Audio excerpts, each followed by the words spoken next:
Hey, what's up YouTube, welcome to another video. So we have the iPhone 13 Pro Max in the house, and basically in this video we are going to discuss how we can turn off the iPhone 13 Pro Max.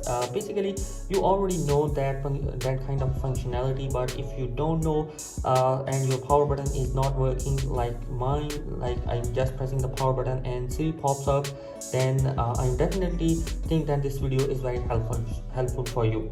So what you do is in order to turn off your device, you just need to press the power button and the volume up button simultaneously in order to turn off the iPhone 13 Pro Max.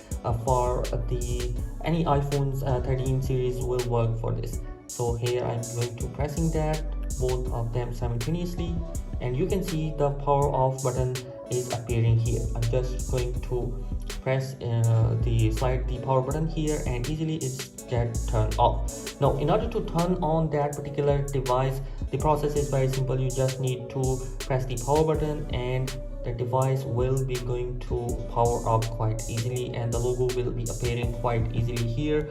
So guys, that is the simplest method to which you can turn off your iPhone 13 Pro Max and turn on your iPhone 13 Pro Max quite easily. I hope this video has helped you out in some way. If you like this video, do consider subscribing my channel for more updates. Thanks for watching this video. Subscribe to the channel if you're new here. Peace.